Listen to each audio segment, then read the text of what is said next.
This episode of Parenting for the Long Run is the second of two interviews I did with our oldest daughters, Rachel and Ariel.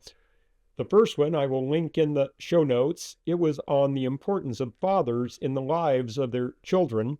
This one deals with the topic of discipline from the perspective of kids, and in particular, kids who have grown to adulthood and are now looking back on their childhood and assessing the kind of job their parents did.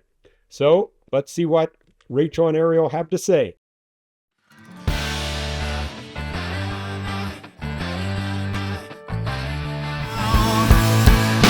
I'm all in. Push your chips to the middle. I'm all in for the cards as they may. I'm all in.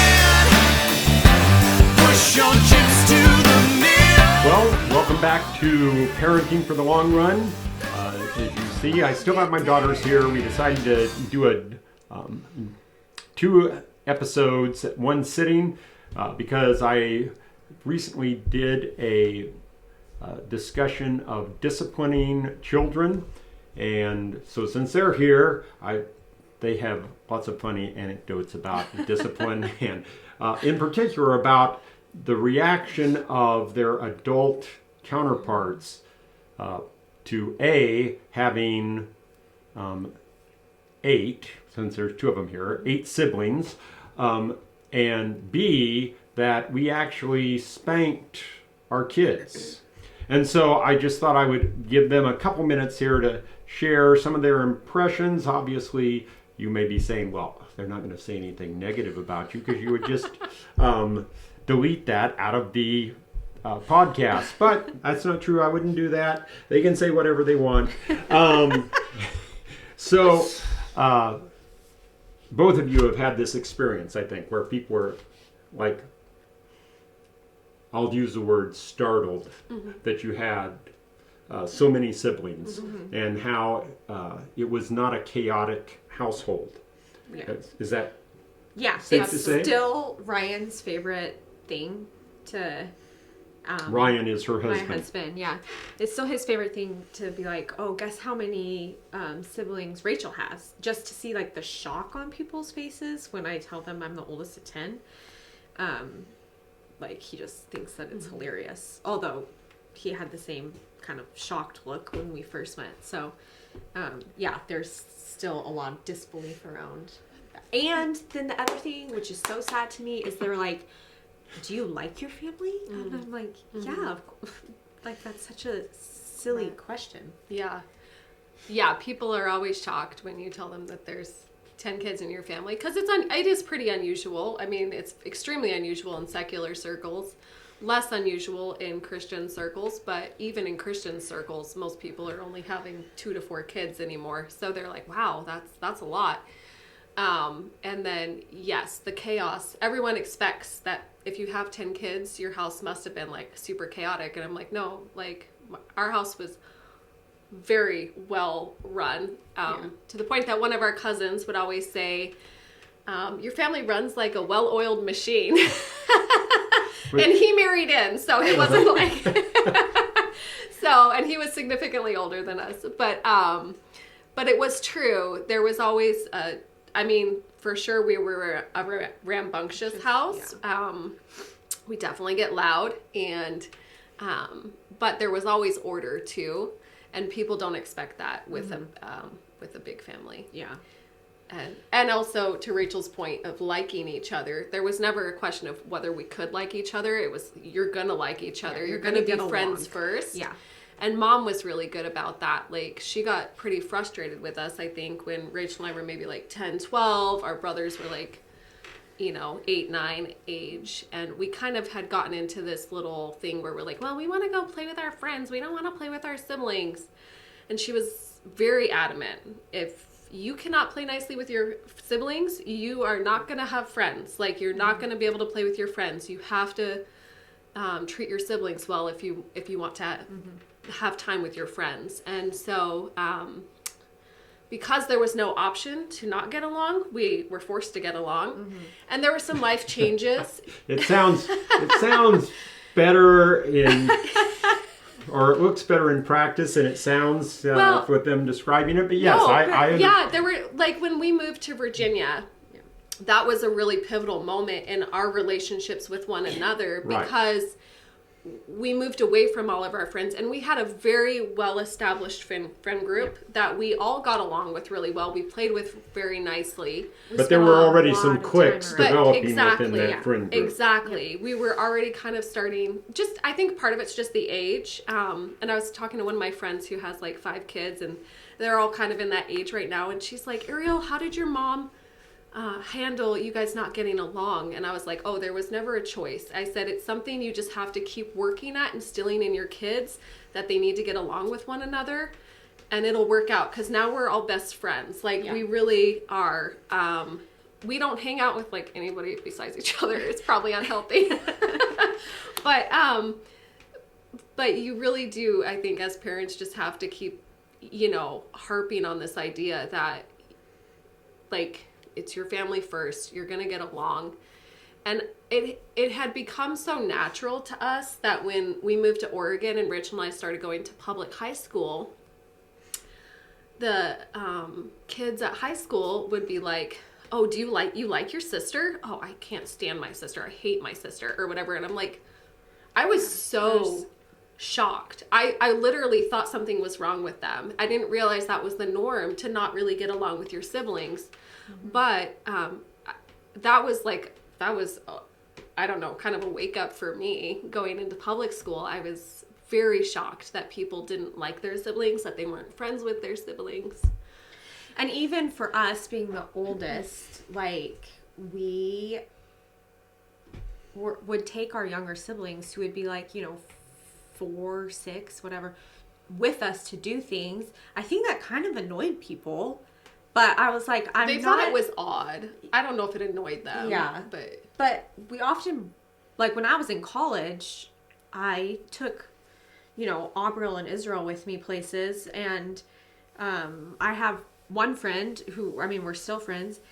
And we went out to the movies. And Abriel, I think I brought Abriel and Danielle, So there was... It wasn't just like our relationship because we're so close, but that extended down like to our younger siblings. And, Dad always said this, like kind of instilled in us, you have a responsibility to your younger siblings. Like, I expect more from you because you're older and you know better. And that kind of annoyed me. Of course, that annoys you when you're like, well, why do I have to, But now, like, I understand it, and I find myself, like, thinking that and, like, parroting it as I've done mentoring. I'm like, oh, well, you're older, you know better. I'm like, oh, that's really true. Like,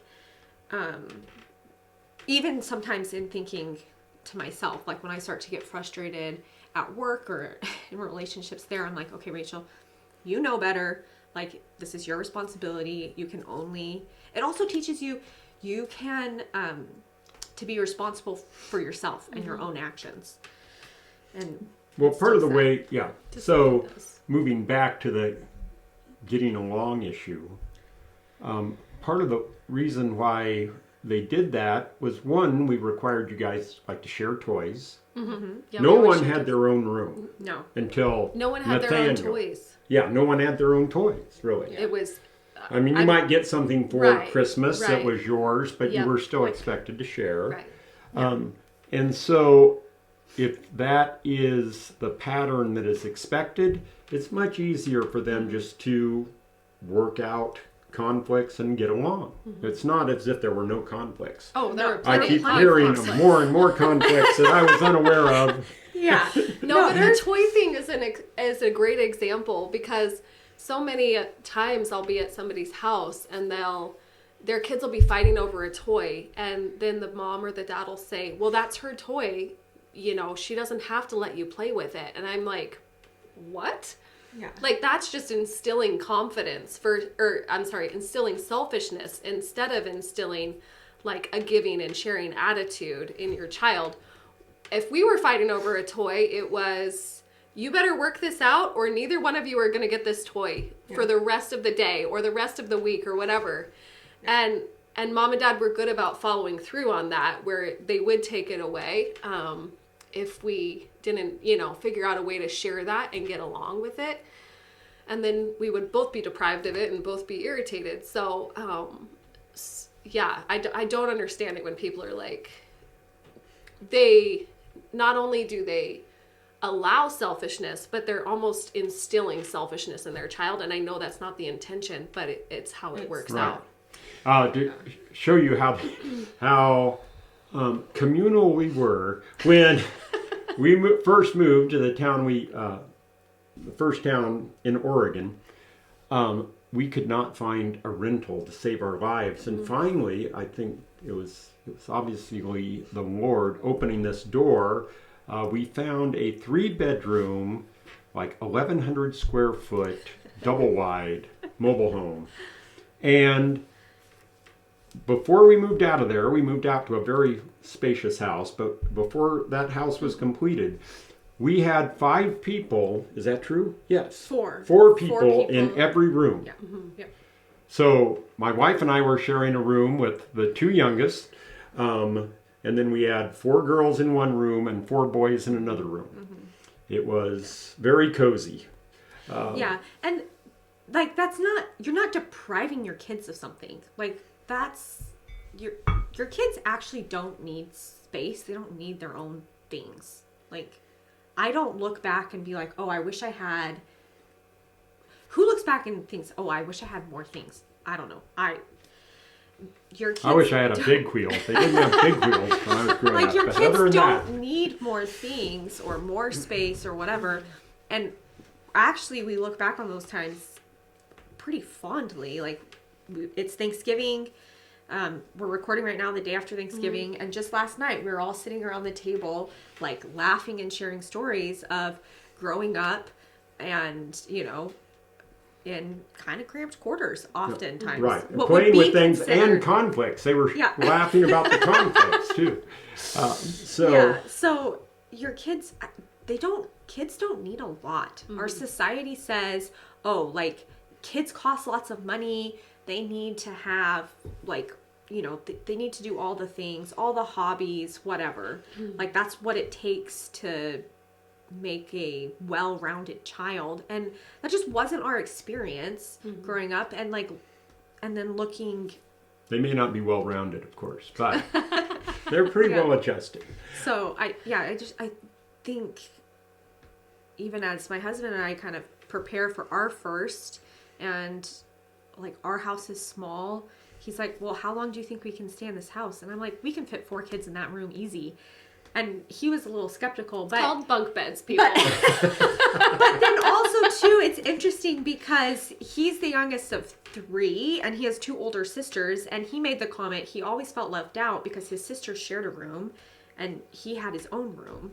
And kids need relationship. So I think that is actually valuable. It's valuable to have your kids around each other. Yeah, so it's interesting when our youngest 2 daughters, I'll use them as an example, when they graduated, the older of those 2 graduated, and they had really been at odds with each other for a couple years. They shared a room in the house we're in now, and then Danielle graduated. And what does she do? She moves down to Boise and they move in together. I mean, they have a 2-bedroom. Yeah. And they share the room. That's right. They share a bed. And you're like, wow, that is so strange in one regard, but they are used to being together and they just love each other's company. I mean, both of them want to be married, but in the interim, they love being around each other. Well, and it's not to say that you won't go through times where you're like mortal enemies growing up, and that's okay. Rachel and I went through a time in high school where we did not really get along very well. We fought a lot in like junior high school. But yeah, we're best friends now, and we were always friends through that, but we definitely had a period of conflict. I'm not going to sit here and say like everything was rosy. Right.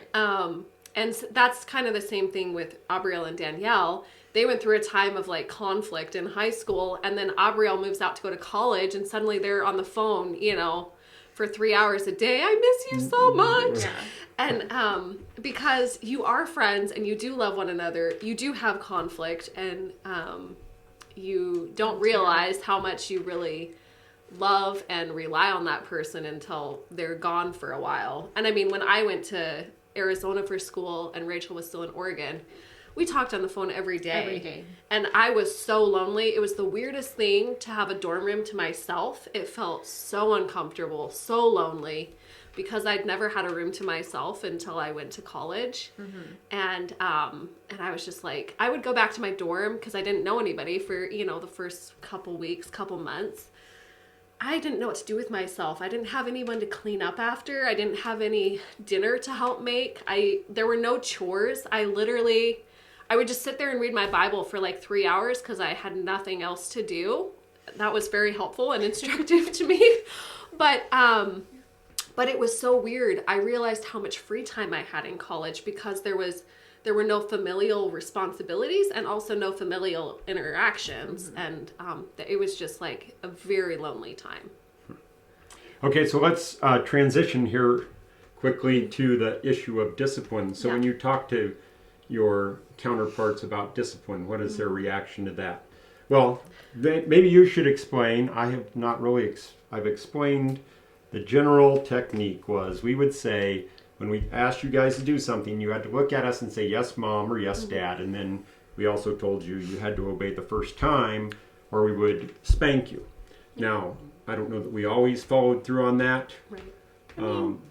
Yeah. It was fairly consistent, but I think. Yeah. Yeah. It wasn't always the case.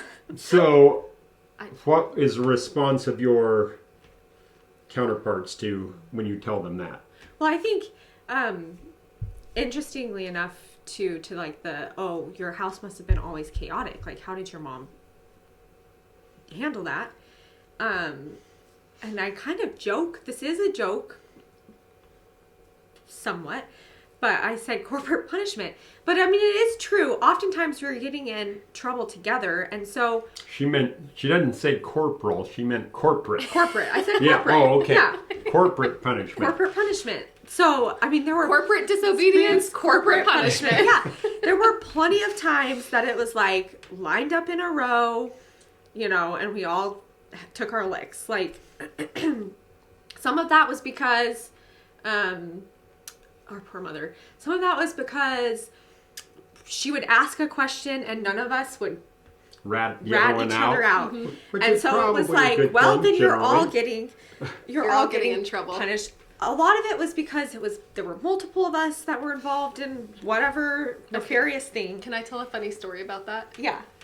I distinctly remember, and I think it had to have been Samuel probably. When Samuel was like maybe 2. He was still in diapers.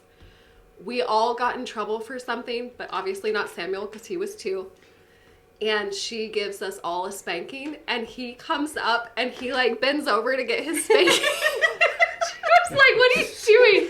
And it was so cute because he was like, "Well, everyone else is getting a spanking, I guess." It was the funniest thing, and so she like gives him a little tap on his diaper, and he like walks off. He's like, "All right, got my spanking part of the too." family. Yeah. So I mean, that was an aspect. Like, if we were, and I don't know, looking back, like how you guys managed that, because like the balance of mom and dad were very strict at like, you don't tattle, but then also like you tell the truth. And so when we were getting in trouble together, I don't know how. Yeah, I'm not sure that we handled that.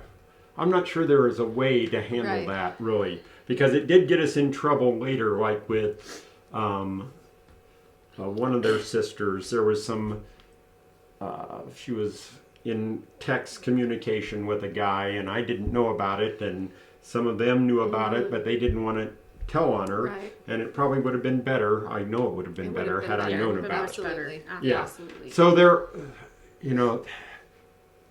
some of those turbulence you just have to navigate as a parent, and you're not going to know about them, and you have to trust the Lord is at work, even in situations that you are unaware of. But So we still haven't answered Dad's question. yeah, about spanking. And, Yeah, I mean, Kinda. I don't talk to a lot of people about discipline and how we were disciplined as kids. A lot of people don't really ask. I mean, if people ask, I'm like, yeah, we got spankings. Like, that was just a fact of life. And we're perfectly well adjusted from it. You know, people do find it kind of shocking, I think, because spanking has become such a taboo in our society, and people think that it's abusive. A lot of times, I think. But I think something that's super important that you and Mom tried hard to make sure that you were never disciplining us in anger. And that's, you know, I think that's the significant distinction between discipline and abuse. And how in any way that a parent does that. But yeah, people definitely, I mean, yeah, some of my friends are like, okay, like they'll just kind of take it in. I don't know. None of them really say much about it. The only person that I've really talked to in depth about discipline is my best friend. She has 4 that are 13 to 6. And we met in college, and Marcella knows my parents. Was over when we were in college together and stuff, so she kind of knows the family. But she's made, you know, we've talked about it, and she's made comments like, "Oh, I never thought I would have to, you know, spank my kids or whatever." And then she's like, "I have one that it's just like, this is how it goes, you know." But I think most people our age that I'm around, like in small group and stuff, are reticent to spank their kids. And I think that is just like a reflection of our society at large. But to Ariel's point, like Mom and Dad, when they disciplined us, it was often there was the question of, do you know why you're getting a spanking? And we had to say, yes, I did. Fill in the blank, whatever. So it was like very clear, you disobeyed, you know, and now you're getting a spanking. Like one of the things that was common was, you know, if we were caught lying, you are always going to get spanked if you lie. If you tell us the truth, you know, you might still get in trouble, but the punishment is always going to be worse if you lie. And that was something that was just like grilled. I would say grilled into us. And then another thing too is like, I can remember multiple times after getting in trouble where you or Mom would say, "I love you, but you need to obey." And so there wasn't like a question of the fact that like we were being spanked. Like they were spanking us, they were disciplining us because they loved us, not the opposite. Right. And there was always like a checkup afterwards. It's not like you just got spanked and then, you know, you might like go off after that or whatever, but oftentimes Dad or Mom would then call you back after a period of time and like talk about that, or so that it's not like you're just getting spanked and then you leave angry. Like there's some reconciliation after that discipline, and I think that's really important. Okay. Well, you may have questions or comments that are generated by this conversation. If you do, leave them in the comment section, and I will answer all those that I deem appropriate. But if you have found this helpful, I ask that you would share it with your friends and like and subscribe, and we will see you on the next episode. I see players all around me.